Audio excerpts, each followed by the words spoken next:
Jama'a barkanmu da warhaka. Darasinmu na yau ba za mu yi covering so many things ba. Abinda za mu yi, zan nuna mana some tools da za mu yi amfani da su a nan gaba.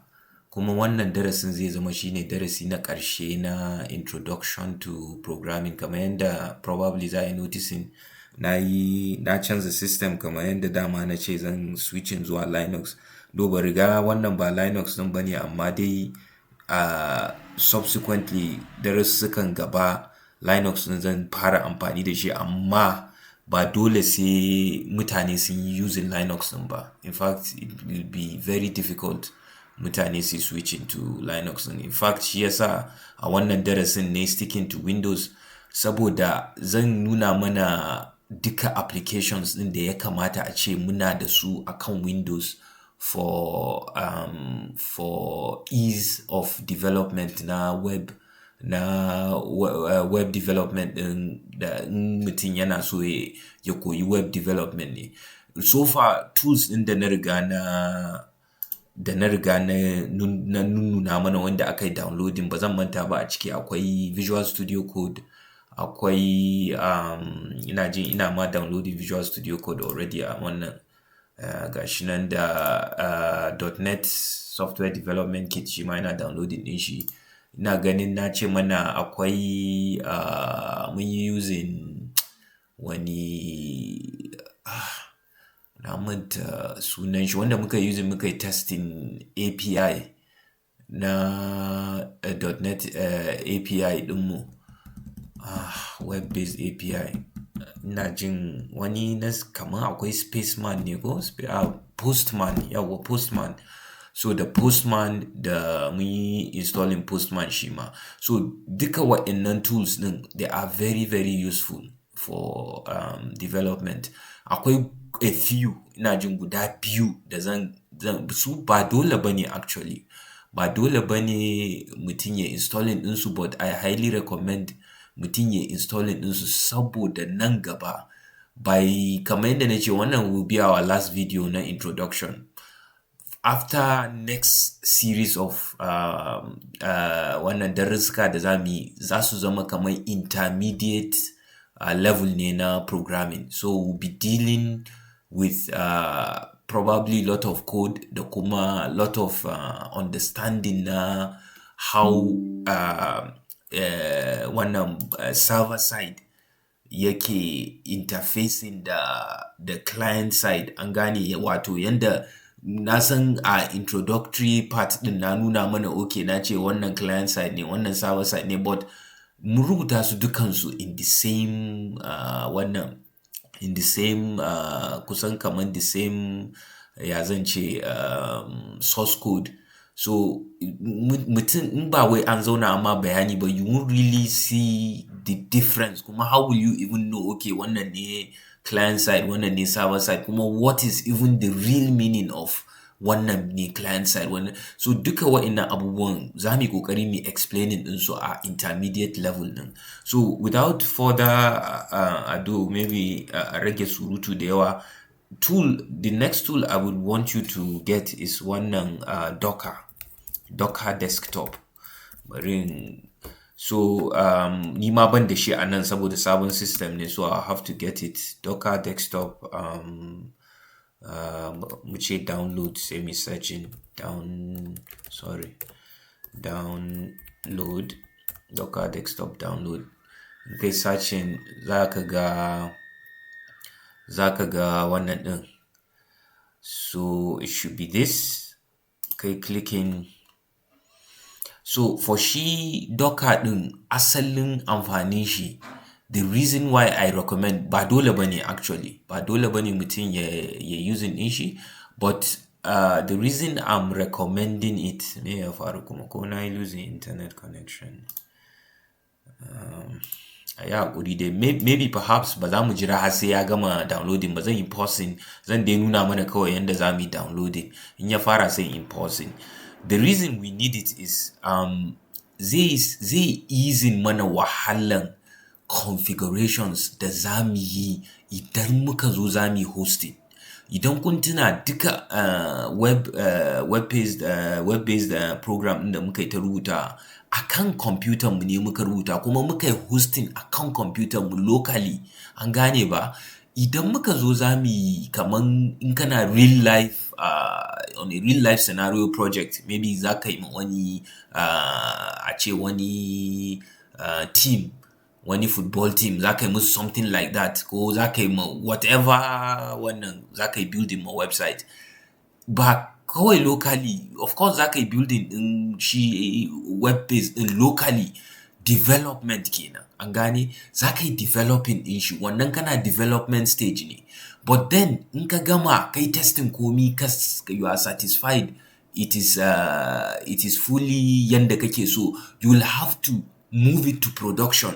Production shine za ka sa shi, za ka yi hosting ɗin shi a kan yanan gizon duniya, wato internet, ya zamanto kowa zai iya zuwa ya visiting wannan website ɗin. Duk za mu gani probably a intermediate level, ko maybe hosting will be advanced level. I can't know for now, but in muka fara za mu gani, an gane, nan gaba za mu ga how to do all those things, an gane ba. So because of that, idan kai gama development ɗinka, an gane, idan ka zo sa shi in production, za ka sa shi, za ka yi moving wannan web page ɗin zuwa server da zai ma hosting.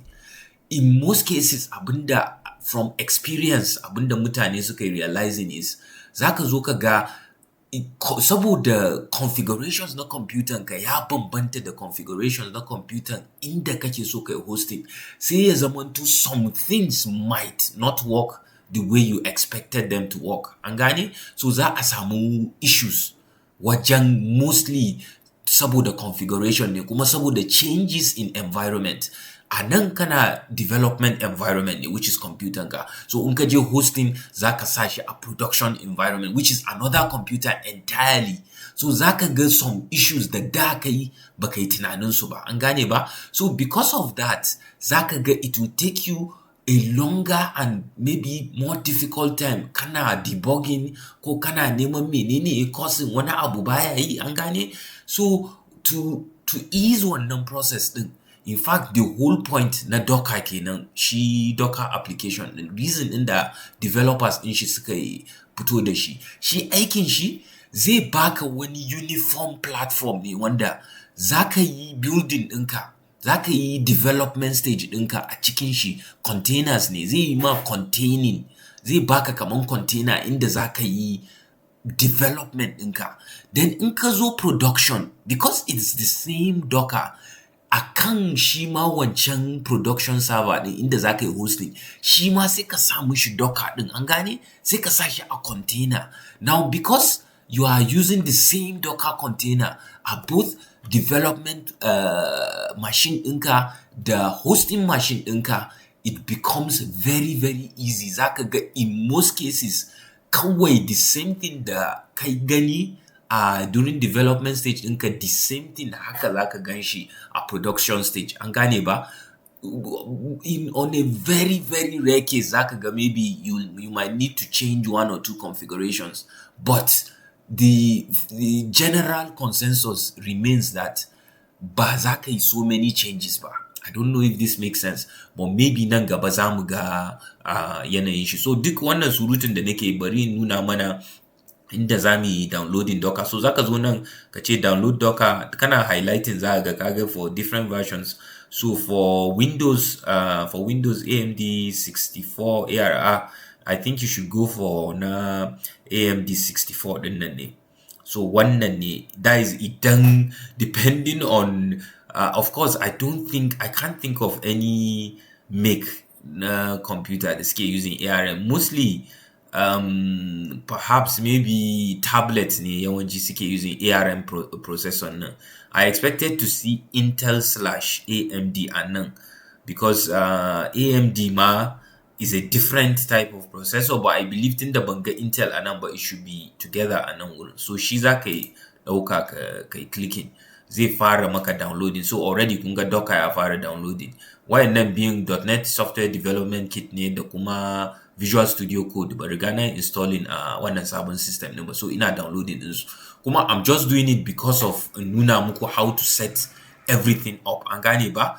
Kamar yadda na ce going forward ni zan ci gaba da using Linux ne, but if you already download duka applications ɗin da na yi recommending, idan ka je kana Windows ɗinka ina Linux ina, it will be the same things we'll be doing because I won't be using Linux environment, I'll be using Visual Studio Code wanda kai kana da shi a Windows ɗinka, so I'll be within Visual Studio Code environment, I'll be within .NET Software Development Kit environment, I'll be within shi Docker environment, and so we will be doing the same, we'll be within the same kind of environment. If I don't know if that makes any sense, but that is the plan for going forward na tutorials.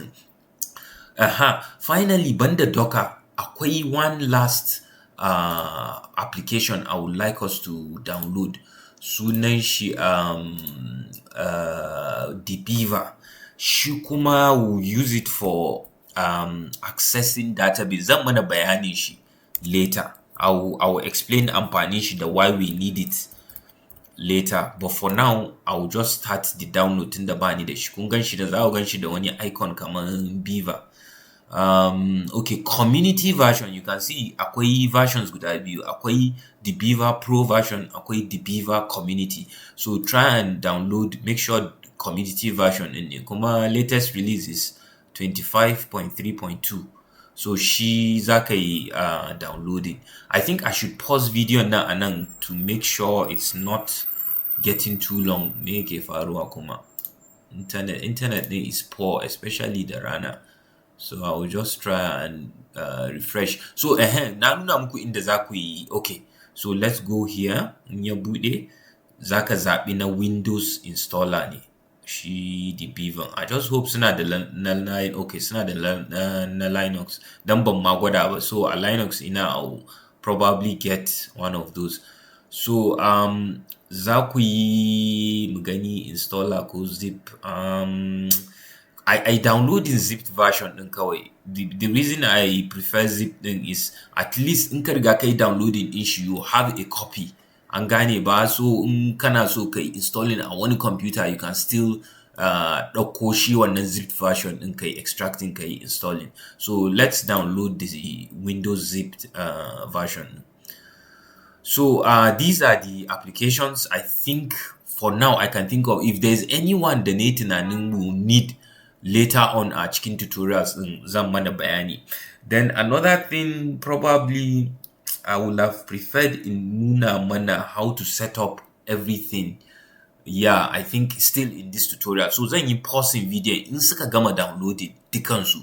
Then I will now take us through the steps yanda za mu yi setting din su up, so that in muka zo Visual Studio Code, in muka zo next set series of tutorials, kawai za mu fara amfani da su ne tunda mun riga mun setting. Bari in pause.